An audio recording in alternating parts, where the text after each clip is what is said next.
یہ حدیث شریف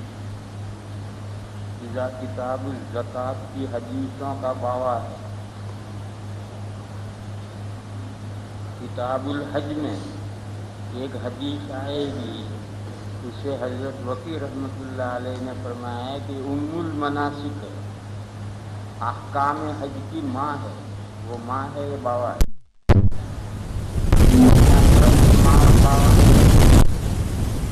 وہ حدیث 70-150 سطر کی، الحج عرفۃ یہاں سے شروع ہوتی ہے، اور وہ کل 70-150 سطر کی ہے، جس میں حج کے اہم احکام جمع کیے ہیں۔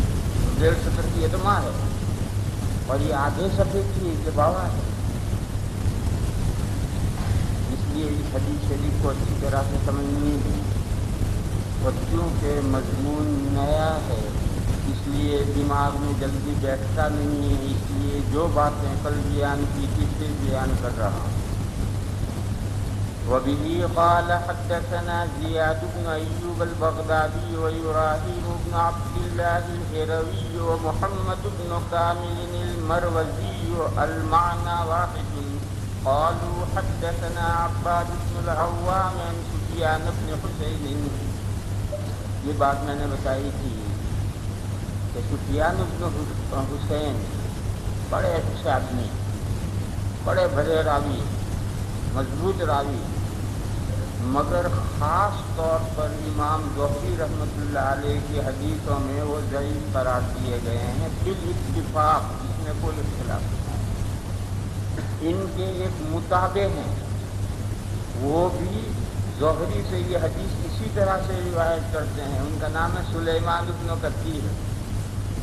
سلیمان بن کثیر سفیان بن حسین کے متابع ہیں، اور وہ بھی اسی طرح سے اسی سند اور اسی متن سے حدیث روایت کرتے ہیں، مگر سلیمان بن کثیر بھی امام ظہری کی حدیثوں میں ضعیف ہے، لہذا متابعت بھی بیکار ہے۔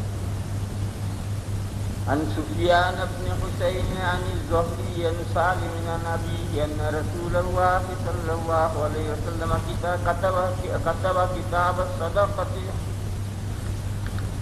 فرق کہاں پڑا ہے؟ چند باتوں میں فرق پڑا۔ سفیان اور سلیمان عن الزہری حدیث کو مرفوع کرتے ہیں، وہی مرفوع، حضور نے خط لکھا، اس کی نقل نہیں دینے پائے تھے، وہ خط ابو بکر کے پاس رہا، پھر عمر کے پاس رہا، وہ خط یہ جب وہ حضور کا خط ہے تو حدیث مرفوع ہو۔ امام ظہری کے ان دو شاگردوں کے علاوہ جو دوسرے تلامذہ ہیں، وہ اس حدیث کو موقوف بیان کرتے ہیں کہ ابن عمر کی پوری حدیث ابن عمر کا قول ہے، یعنی ابن عمر نے مسئلے کے طور پر، مسائل کے طور پر یہ ساری باتیں بیان کی ہیں، حضور کی طرف منسوخ نہیں۔ یہ فرق پڑ گیا ہے، یہ دو راوی جو ظہری میں ضعیف ہیں وہ اسے مرفوع کرتے ہیں، اور دوسرے جو ظہری کے مضبوط شاگرد ہیں وہ اسے موقوف کرتے ہیں ابن عمر پر، کہ یہ حضرت ابن عمر نے مسائل بیان کیے ہیں، حضور کی طرف نسبت نہیں۔ ان رسول اللہ صلی اللہ علیہ وسلم کتب کتاب الصدقۃ فلم یخرجہ الی عماله حتی قبر فقرنہ بسیفہ۔ یہ مضمون بھی قابل اشکال ہے، حدیث کا یہ مضمون بھی قابل اشکال ہے، اس لیے کہ میں نے کل بتایا تھا کہ عمرو بن حزم رضی اللہ تعالی عنہ کے پاس حضور کی دی ہوئی تحریر تھی، جس کے مطابق وہ حضور کے زمانے میں زکاتیں وصول کرتے تھے۔ پھر کل میں نے یہ بات بتائی تھی کہ جب تک اسلام قریب قریب تھا، لوگ مسائل سے واقف تھے، وہاں تک کوئی تحریر کی ضرورت نہیں تھی، لیکن اسلام بہت دور پھیل گیا اور لوگ مسائل سے واقف نہیں رہے، تو ضروری ہوا کہ حکومت کی طرف سے باقاعدہ عاملوں کو کوئی تحریر دی جائے۔ یہ صورتحال تو فتح مکہ کے بعد فوراً پیش آئی۔ مکہ فتح ہوا ہے سن 8 ہجری کے رمضان میں، تو 8 ہجری کا رمضان کا مطلب کہ 3 مہینے تو اسی سال کے ہیں، رمضان، شوال، ذوالقعدہ، ذوالحجہ، پھر پورا سن 9 ہجری، پھر سن 10 ہجری ہے جس کے ربیع الاول میں حضور کا انتقال ہوا ہے۔ اتنے لمبے زمانے تک تحریر لکھ کر کے رکھی رہی اور کسی کو نقل نہیں دی گئی، جبکہ یہ تحریر لکھوائی گئی ہے نقلیں دینے کے لیے، اتنا لمبا زمانہ سے تحریر رکھی رہے اور کسی کو نقلیں نہ دی ہیں، یہ تو کب ہوگا کہ حضور نے وفات سے 15 دن پہلے تحریر لکھوائی اور پھر بیمار پڑ گئے، 14 دن حضور بیمار رہے، مرض وفات 14 دن رہا، تو 15 دن پہلے تحریر لکھوائی تھی اور پھر بیمار پڑ گئے اور وفات ہو گئی، وہ تو بات معقول ہے۔ لیکن عرب میں اسلام کو پھیلنا شروع ہو گیا تھا فتح مکہ کے بعد، اذا جاء نصر اللہ والفتح، لہٰذا اتنے عرصے تک تحریر کی نقل نہ دی جائے یہ بات عجیب و غریب ہے۔ اور پھر روایات میں صراحت ہے کہ حضرت عمرو بن حزم رضی اللہ تعالی عنہ کے پاس کتاب و رسول اللہ کی صدقات زکاتوں کے سلسلے میں حضور کی تحریر کی۔ علاوہ ازیں حضرت علی رضی اللہ تعالی عنہ کے پاس بھی زکات کی تحریر کی۔ مشکات میں آپ یہ روایت پڑھ کر آئے ہیں کہ ایک مرتبہ حضرت سے پوچھا گیا هل عندکم بیاض فی سواد، سفیدی میں سیاہی، یعنی آپ حضرات کے پاس میں کوئی خصوصی تحریر ہے؟ حضرت علی نے فرمایا ہمارے پاس یعنی خاندان نبوت کے پاس کوئی خصوصی تحریر نہیں ہے، بس یہی قرآن کریم ہے جو تمام مسلمانوں کو دیا گیا ہے، یہی ہمارے پاس ہے۔ فرمایا ہاں میری تلوار کی مٹھ میں ایک تحریر رکھی ہوئی ہے، وہ میرے پاس مخصوص تحریر ہے۔ طالب علم نے کہا کہ حضرت اجازت تو ہم دیکھیں، حضرت ہاں دیکھو، انہوں نے وہ تحریر نکال کر دیکھی تو اس میں تمام زکات کی تفصیلات تھیں اور کچھ اور مسائل تھی، لا یقتل مسلم بکافر وغیرہ اور بھی مسائل تھی۔ تو وہ روایت سنا تو حضرت علی کے پاس بھی تحریر تھی۔ اس لیے یہ مضمون جو اس راوی نے بیان کیا ہے اس کی صداقت اللہ بہتر جانتا ہے۔ ان رسول اللہ صلی اللہ علیہ وسلم كتب کتاب الصدقۃ فلم يخرج الى عماله حتى قبض وقرنه بسيفه فلما قبض عمل به ابو بکر حتى قبض وعمر حتى قبض۔ اس تحریر میں سب سے پہلے زکوٰۃ کا حساب تھا، 5 اونٹ زکوٰۃ کا نصاب ہے، اس سے کم میں کچھ نہیں۔ 5 اونٹ ہو جائیں تو ایک بکری واجب ہوتی 9 تک، 10 میں 2 بکریاں 14 تک، 15 میں 3 بکریاں 19 تک، 20 میں 4 بکریاں 24 تک۔ پھر جب 25 ہو جائیں تو اب زکوٰۃ اونٹوں ہی میں سے واجب ہو۔ 25 میں 1 بن سے بکا ہوا ہے اور وہ 4 بکریاں ختم، وہ جو نیچے 4 بکریاں تھیں وہ نہیں لی جائیں گی۔ پہلے تو 5 میں 1 بکری، 10 میں 2 بکریاں، وہ پہلے والی بکری بھی رہے گی، 20 تک تو وہ 4 بکریاں رہیں گی، لیکن جب دن سے مقاص لیں گے تو نیچے کی 4 بکریاں ختم۔ پھر 2 جگہ پر 10-10 بڑھیں گے، 3 جگہ پر 15-15 بڑھیں گے اور 1 جگہ پر 30 بڑھیں گے، 15 کا ڈبل۔ یہ یاد رکھنے کا فارمولہ، پہلی 2 جگہ 10-10 بڑھیں گے، پھر 3 جگہ 15-15 بڑھیں گے اور پھر یہ آخری 15 کا ڈبل 30 بڑھ جائیں گے۔ اس میں ایک آدھ ادھر ادھر ہو تو اس کو نہیں زیادہ غور کر لیں گا، ایک آدھ ادھر ادھر تو ہوتا ہے، کہیں 9 ہو جائیں کہیں 11 ہو جائیں، وہ کوئی ایسی خاص بات نہیں۔ 25 میں جو دن سے مخاض ہے وہ 35 تک وہی رہتی ہے، 10 بڑھے۔ پھر جب 36 ہو جائیں تو بنت لبون واجب ہوتی ہے، یہ 45 تک رہتی ہے، 10 بڑھے۔ پھر جب 46 ہو جائیں تو حقہ واجب ہوتا ہے، یہ 2 جگہ پر 10-10 بڑھے، اب 3 جگہ پر 15-15 بڑھیں گے۔ 46 میں حقہ واجب ہوتا ہے 60 تک، یہ 15 بڑھے۔ پھر 61 میں جزا واجب ہوتا ہے 15 تک، یعنی 75 تک، 15 بڑھے۔ پھر 76 میں 2 بنت لبون ہو جاتے ہیں، کیونکہ 76 کو تقسیم کرو گے آدھے آدھے تو 37 ہوں گے، 37 میں بنت لبون ہے لہٰذا اس کا ڈبل ہے، 2 بنت لبون ہے، 15 تک، 90 تک، یہ 3 جگہ پر 15-15 بڑھے۔ پھر جب 91 ہو جائے تو 2 حصے واجب، کیوں 91 90 90 45 90، اور 46 میں حصہ واجب ہوتا ہے، یا ڈبل ہو گیا یا 2 حصے. پھر 30 بڑھیں گے اوپر 130 تک، یہ بھی 2 حصے لیں. یہ ہے بہت آسان یاد رکھنا. یہ 2 جگہ پر 10 بڑھیں گے، پھر 3 جگہ پر 15 بڑھیں گے، پھر آخر میں 30 بڑھیں گے.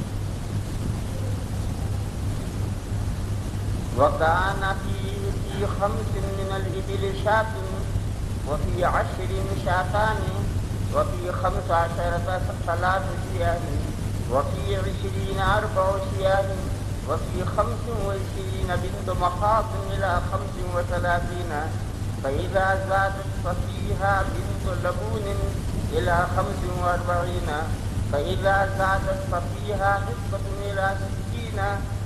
یہاں یہ رکن ہے کہ 2 جگہ 10 بڑھے تھے، 15 کیوں بڑھے؟ تو اس میں جو آخری 2 جگہ 15 بڑھے ہیں اس کی وجہ میں نے بتا دی. ایک 76 37 کا ڈبل ہے، 90 45 کا ڈبل ہے، جگہ وہاں تو کوئی وجہ نہیں چاہیے. لیکن 61 سے 15 کیوں بڑھے؟ 61 میں جزا واجب کیا تھا، پھر اس میں 15 کیوں بڑھے؟ دوسری وجہ یہ ہے کہ جانوروں کے بچے جو عمر بڑھتی ہے، قیمتیں بڑھتی ہیں، اور بہت قریب جب بلوغ کے قریب ہو جائے تو بہت عمر بڑھ جاتی ہے. کٹری ہو، سال بھر کی ہو اس کی قیمت اور ہوگی، 2 سال کی ہوگی اس کی قیمت اور ہوگی، اور 3 سال ہو کر کے گابن ہو جائے تو ایک دم ڈبل کی قیمت ہو جائے گی. ایسا ہوتا ہے. تو جزا یہ بلوغ کے قریب پہنچ گیا ہے، دودھ کے دان ٹوٹ گئے ہیں، جزا قیمت ایک دم بڑھتی ہے، اس لیے 15 بڑھائے. فَإِذَا زَادَتْ فَفِيهَا حِصَّةٌ إِلَى 60 فَإِذَا زَادَتْ فَفِيهَا جَزَاءٌ إِلَى 75 فَإِذَا زَادَتْ فَفِيهَا ابْنَتَا لَبُونٍ إِلَى 90 فَإِذَا زَادَتْ فَفِيهَا حِصَّتَانِ إِلَى 20 و100. 120 سے اوپر جائیں تو اختلاف ہے. حجازی فقہا یہ کہتے ہیں، حجازی فقہا میں یہ تمام محدثین ہیں، امام مالک، امام شافعی، امام احمد، یہ سب محدثین ہیں. حجازی فقہا یہ کہتے ہیں کہ اب حساب 40 ملیات اور 50 ملیات پر دائر ہو جائے.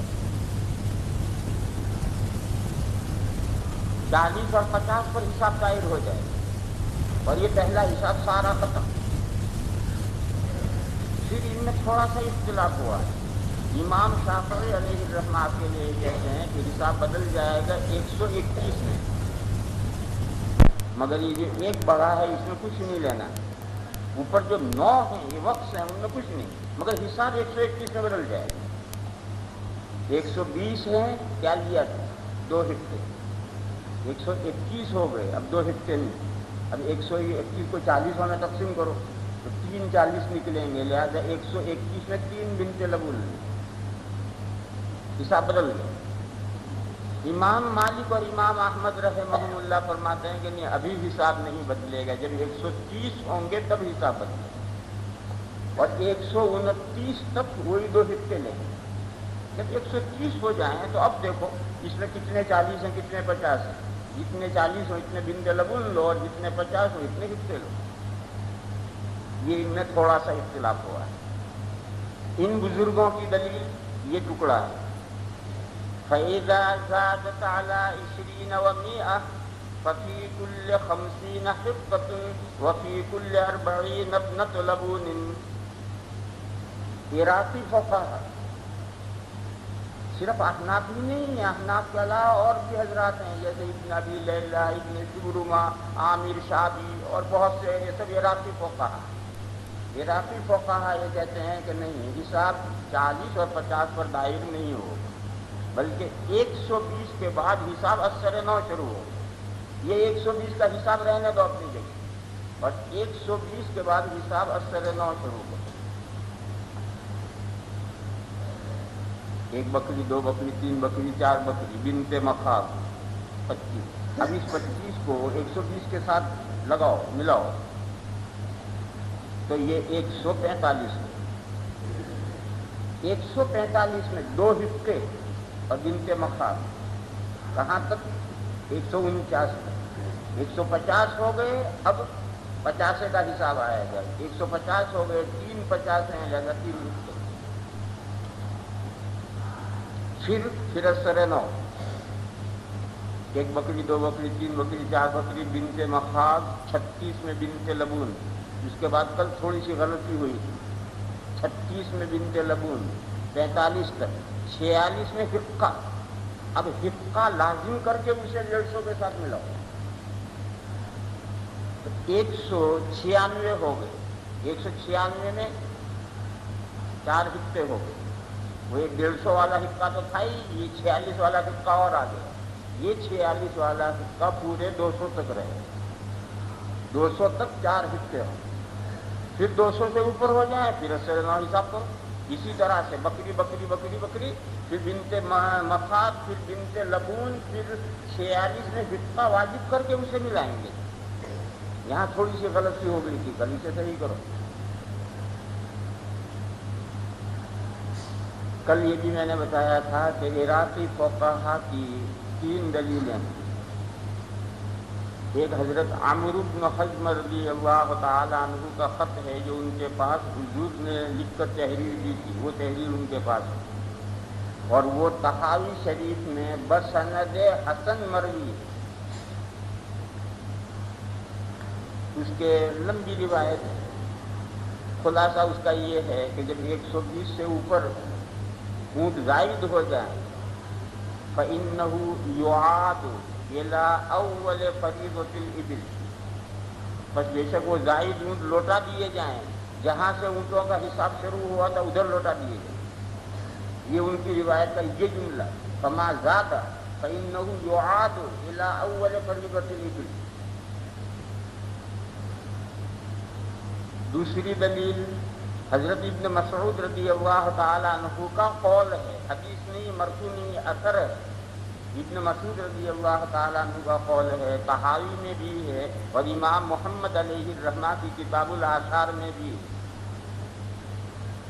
اس کا جملہ جو ہے، اصل جملہ یہ ہے کہ جب 120 سے اوپر اونٹ چلے جائیں تو استقبلت الفریضۃ بالغنم، استقبلت الفریضۃ بالغنم، آپ حساب اثر 9 شروع کریں بکریوں کے ذریعے۔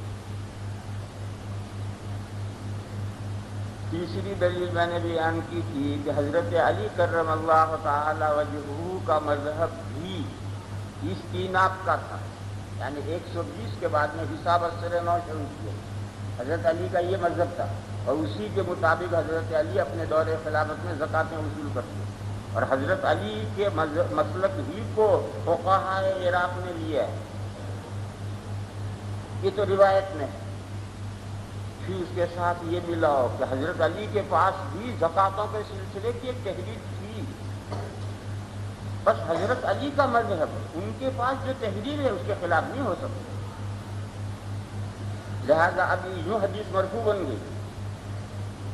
حضرت علی، حضرت ابن مسعود کا جو قول ہے، اثر ہے، وہ بھی حکماً مرفوع ہے، کیونکہ زکوٰۃوں کے مقادر کو عقل و اجتہاد سے تھوڑے بیان کیے جاتے ہیں، لیکن حضرت ابن مسعود نے جب وہ بات بیان کی ہوگی تو حضور کی طرف منسوب نہیں کی ہوگی، تو وہ حضرت ابن مسعود کے قول کی طرح مرضی ہوگی، لیکن حضرت علی کے پاس جب حضور کی تحریر ہے تو اب ان کا مسلک، ان کے پاس جو تحریر ہے اس کے خلاف نہیں ہو سکتا، اگرچہ حضرت علی کے پاس جو وہ تحریر تھی وہ تحریر مفصل نقل ہو کر کسی کتاب میں نہیں آئی، لیکن یہ معلوم ہے کہ اس میں زکوٰۃوں کا حساب تھا، بس ان کی جو تحریر میں بھی وہی طریقہ حضور نے بیان فرمایا ہے جو فقہاء عراق میں استعمال کیا۔ اس کے بعد پھر آگے 2 باتیں، ایک بات تو ابن جریر طبری رحمۃ اللہ علیہ نے فرمائی ہے جو میں نے کل بیان کی تھی، جو علماء نے جائزہ لیا ہے، میں نے نہیں لیا، وہ علماء سے مراد ابن جریر طبری، یہ بڑے آدمی 5ویں صدی کے ہیں، ان کو دعویٰ یہ تھا کہ میں 4 ائمہ کے بعد 5واں مجتہد میں ہوں، یہ 5واں مجتہد میں ہوں، اور واقعی بہت بڑے آدمی تھے، مگر امت نے انہیں مجتہد نہیں مانا۔ پھر 10ویں صدی میں سیوطی رحمت اللہ علیہ پیدا ہوئے، وہ بھی بڑے آدمی تھے، انہوں نے بھی یہ دعویٰ کیا، ان کے دماغ میں بھی یہ بات تھی کہ پانچواں مجتہد میں ہے، مگر امت نے ان کو بھی نہیں مانا۔ وہ چار پر جو اجماع ہو گیا تھا وہی چل رہا ہے آج تک، کیونکہ کسی پانچویں کو ماننے کا مطلب یہ ہے کہ امت میں اختلاف اور بڑھاؤ۔ ارے چار کی وجہ سے جو اختلاف ہوا ہے یہی بتیرا ہے، اور کتنا اختلاف بڑھاؤ۔ اور یہ نقطہ میں نے پہلے شروع سال میں غالباً بیان کیا ہے کہ جو تقلید کو ائمہ اربعہ میں منحصر کیا ہے وہ اختلاف بڑھانے کے لیے نہیں کیا ہے، اختلاف گھٹانے کے لیے کہا گیا۔ جس زمانے میں ان ائمہ اربعہ کی تقلید پر اجماع ہوا اس وقت میں کتنے ہی مجتہدین اور تھے برساتی مینڈکوں کی طرح، ہر طرف ٹر ٹر ٹر ٹر کرتے گر رہے تھے۔ یہ میری بات مقدمین نہیں ہے، جس زمانے میں چوتھی صدی میں اجماع ہوا اس وقت میں ایسے کتنے ہی مجتہدین تھے، اور امت میں بے حد تشدد اور اختلاف ہو گیا تھا۔ تو امت کا جو یہ بے حد تشدد و اختلاف ہے، جس کو چاہیے تو یہ تھا کہ بالکل یہ ختم کرتے ہیں اور کسی ایک پر مجتمع کرتے ہیں، مگر یہ ناممکن ہے، کیونکہ دو مکتب فکر حجازی اور عراقی یہ تو تابعین کے دور سے پیدا ہو گئے تھے، اور اب تو چوتھی صدی آ گئی۔ پھر حجازی مکتب فکر میں تین ایسے بڑے بڑے حضرات ہو گئے تھے کہ ان کے حلقے بن گئے۔ امام مالک کا حلقہ بن گیا تھا، امام شافعی کا حلقہ بن گیا تھا، امام احمد کا حلقہ بن گیا۔ تو چاہیے تو یہ تھا کہ سب کو ختم کرو، ایک پر متفق ہو، مگر یہ بات ناممکن تھی، لہذا جتنا ممکن تھا اتنا اختلاف ختم کرو۔ بقدر امکان اختلاف ختم کرنے کے لیے ان چار کی تقلید طے کی۔ بس اب اگر آپ پانچواں مجتہد مانتے ہیں تو اختلاف آپ نے اور آگے بڑھا دیا، کیونکہ ان چار کے مقلدین تو ختم ہونے کے نہیں، نیا مجتہد آیا، کچھ لوگ اس کے مقلد ہو گئے تو پانچ جماعتیں ہو گئی، اختلاف اور آگے بڑھ گئے۔ اس لیے بعد میں ایسے لوگ پیدا ہوئے، جیسے چوتھی صدی میں اجماع ہوا چار کی تقلید پر، پانچویں صدی میں ابن جریر طبری پیدا ہوئے مگر امت نے نہیں مانا، 10ویں صدی میں سیوطی پیدا ہوئے مگر امت نے انہیں نہیں مانا، اور بڑی صلاحیتوں والے کتنے ہی آدمی پیدا ہوئے ہیں مگر امت نے نہیں مانا۔ اس کیوں نہیں مانا؟ اختلاف بڑھے گا اور ہم گھٹا نہیں سکتے، تو اختلاف کو بڑھائیں بھی تو نہیں۔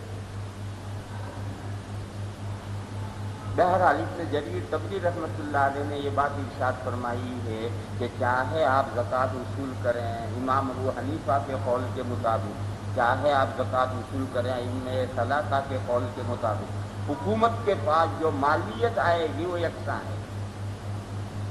بس ایسی صورت میں یہ اختلاف کو بہت زیادہ اہمیت کا حامل نہیں، یوں کر لو یا یوں کر لو۔ اور اس سوال مقدر کا جواب میں دے چکا ہوں جو طالب علموں کے ذہنوں میں بیٹھتا ہے کہ حنفیہ کا حساب تو بڑا ٹیڑھا ہے، ائمہ ثلاثہ کا حساب بڑا صاف ہے۔ اس کا جواب میں دے چکا ہوں کہ ایسا نہیں ہے، یہ تو دونوں حساب اتنے واضح ہیں کہ وہ حساب لگانے کے لیے کسی کیلکولیٹر کی ضرورت نہیں ہے، اور سوال کرنے والے کا سوال ختم ہونے سے پہلے ہم بتا دیں گے کہ اتنی زکوٰۃ واجب، جیسے حساب دونوں آسان ہیں۔ دوسری بات،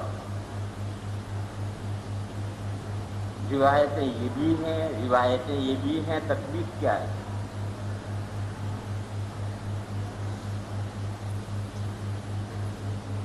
تطبیق یہ ہے کہ یہ جو روایتیں ہیں فی کل 40 بنت لبون وفی کل 50 حقۃ، ایک بہت مختصر بات کہہ رہا ہوں، اس کو تم بوجھو گے نہیں، ایک لمبا مطالعہ کرو گے تب میری یہ بات جو ہے تمہاری سمجھ میں آئے گی، ابھی نہیں سمجھ میں آئے گی۔ وہ یہ ہے کہ یہ جو دو جملے ہیں فی کل 40 بنت لبون وفی کل 50 حقۃ، تمام روایات پڑھو، تمام روایت میں یہ جملہ ضرور ہے فی کل 50 حقۃ، لیکن یہ جملہ فی کل 40 بنت لبون کہیں ہے کہیں نہیں۔ ایسا کیوں ہے؟ کہیں ہے کہیں نہیں ہے، مدار جب ان دونوں چیزوں پر ہے تو کسی روایت میں ایک جملہ ہے، کسی میں دو ہیں ٹھیک ہے، ایک روایت میں ایک ہی جملہ کیوں ہے؟ اس کی نظیر پیچھے گزری ہے کہ اگر مزی نکلنے سے مذاکر دھونا واجب ہے تو ساری روایات میں صرف یہ کیوں آیا کہ من المزی الوضو، اور ایک روایت میں، دو روایتوں میں مذاکر کا ذکر ہے، دوسری روایتوں میں مذاکر کا ذکر کیوں چھوڑ دیا گیا ہے؟ اگر وضو کی طرح مذاکر کا دھونا بھی واجب ہے تو ہر روایت میں اس کا تذکرہ ہونا چاہیے۔ اسی طرح کی بات یہ ہے کہ اگر حساب میں مدار 40 اور 50 دونوں پر ہے تو ہر روایت میں دونوں کا ذکر ہونا چاہیے، جبکہ 50 کا ذکر تو ہر روایت اور 40 کا ذکر کہیں ہے کہیں نہیں۔ اس سے حنفیہ نے یہ سمجھا ہے کہ حساب کا اصل مدار 50 پر، 50 پر حساب کا مدار ہے، اور یہ 40 تو راستے کی ایک منزل ہے۔ وہ کیا؟ 1 بکری، 2 بکری، 3 بکری، 4 بکری، بنت مخاض بنت لبون، جب 40 پر پہنچو گے بنت لبون، پھر حقہ واجب کر کے شامل کرنا ہے۔ تو یہ بنت لبون تو راستے کی ایک منزل ہے، حساب کے راستے کی ایک منزل ہے، اصل مقصود نہیں ہے۔ اسی لیے بعض روایات میں اس کا ذکر ہے، بعض میں نہیں، اور مدار حساب کا اصل 50 پر ہے، اس لیے اس کا ذکر ہے ہر روایت۔ اس کے بعد میں بکریاں آ رہی،